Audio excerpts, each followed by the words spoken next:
Rambo 2, the movie that rewrote history. In 1982, John Rambo was a drifter looking for a meal. By 1985, he was a one-man army sent to win a war America had already lost.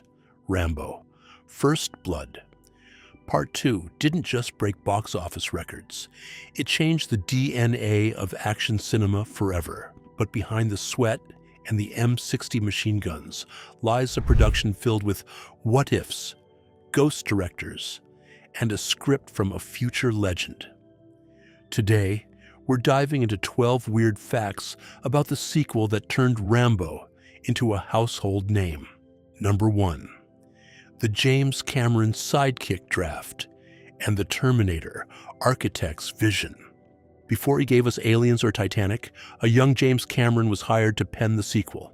His version, titled First Blood 2, The Mission, featured a comedic sidekick named Lieutenant Brewer. Cameron wanted a buddy cop vibe to balance the tension. However, Sylvester Stallone had other plans.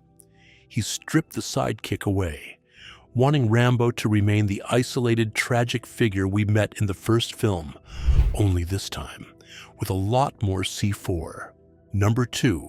The body count explosion and lethality redefined. The shift in violence between the two films is staggering.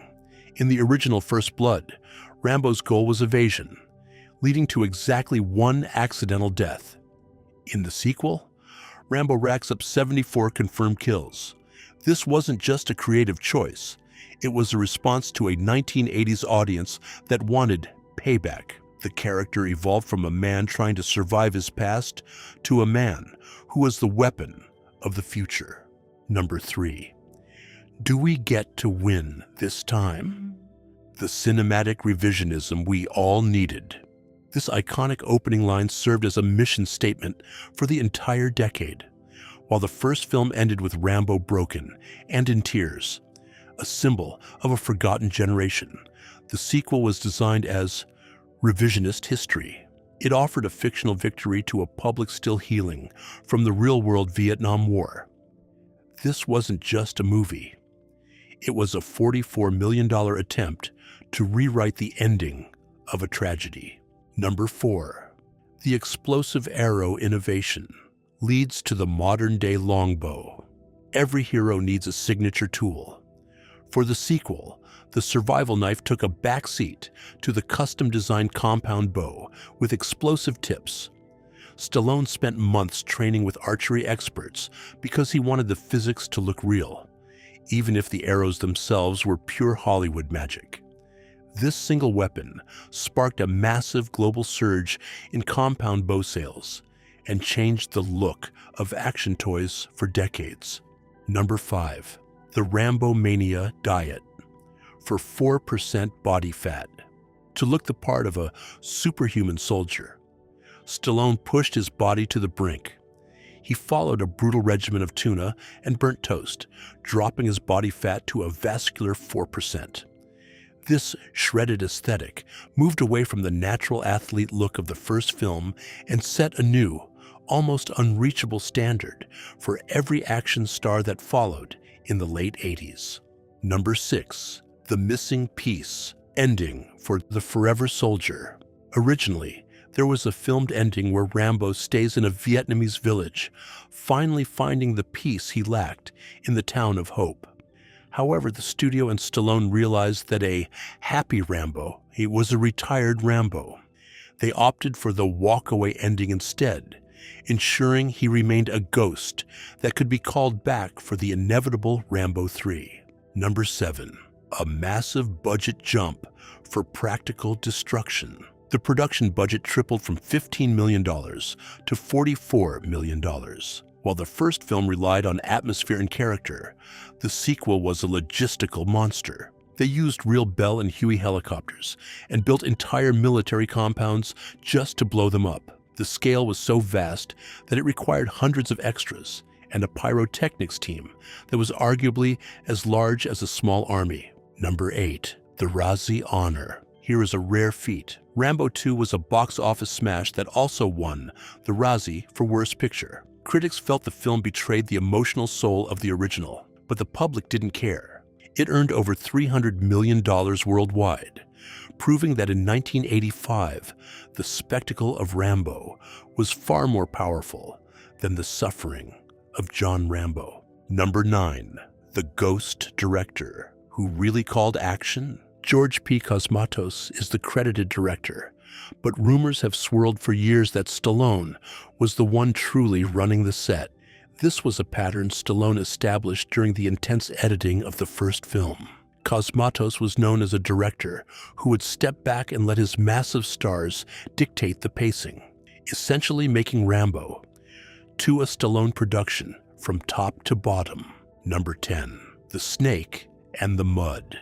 In one of the film's most tense moments, Rambo is hiding in a cramped limestone cave when a large snake slowly slithers across his chest. While most 1980s action movies would have reached for a rubber prop or a mechanical animatronic, Stallone insisted on using a real, live snake to ensure the scene felt visceral. He wanted to capture the genuine, thousand-yard stare of a soldier who has become so detached from fear that a deadly predator is just another part of the landscape. Standing just inches off camera, professional snake handlers held their breath as Stallone remained perfectly, terrifyingly still. This commitment to realism wasn't just for show. It was a callback to the tarp coat from the first film, where Stallone used real forest debris rather than costume pieces to maintain the character's raw, survivalist edge, enduring the elements and becoming the jungle. Perhaps the most iconic image of the entire franchise is Rambo's mud wall camouflage, but the reality of filming it was a nightmare of physical endurance. To achieve the effect of Rambo literally emerging from the earth, Stallone had to be physically plastered into a vertical bank of wet, heavy clay and river mud for hours at a time. This wasn't a quick makeup job. He was essentially buried alive, breathing through a tiny concealed straw tucked behind the mud until the cameras were perfectly positioned.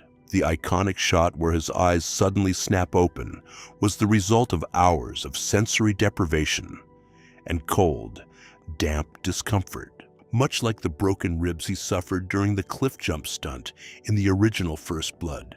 The mud wall became a testament to Stallone's willingness to suffer for the character, turning a simple camouflage tactic into a legendary cinematic moment of rebirth. Number 12. Branding the legend and the name that became a genre. Finally, this was the first time the name Rambo appeared in a movie title. It was a corporate pivot that recognized the name had become more famous than the First Blood title. John Rambo was no longer just a character. He was a brand. Rambo, First Blood. Part 2 took a grounded veteran and turned him into a myth. If the first film was a haunting exploration of a man's broken psyche, the sequel was his deification. A moment where John Rambo ceased being a victim of the system and became a force of nature that the system could no longer control. Whether you prefer the tragic realism of the first or the explosive, high-octane triumph of the second, there is no denying that together they defined a decade of American identity. They captured the transition from the post-Vietnam cynicism of the 70s to the muscle-bound, win-at-all-costs bravado of the 80s, effectively splitting a single character into two distinct legends, the ghost in the woods and the god of the jungle. Which Rambo is your favorite? Let me know in the comments. And if you want to see how this franchise eventually went even further off the rails in Afghanistan, click the link to our Rambo 3 breakdown.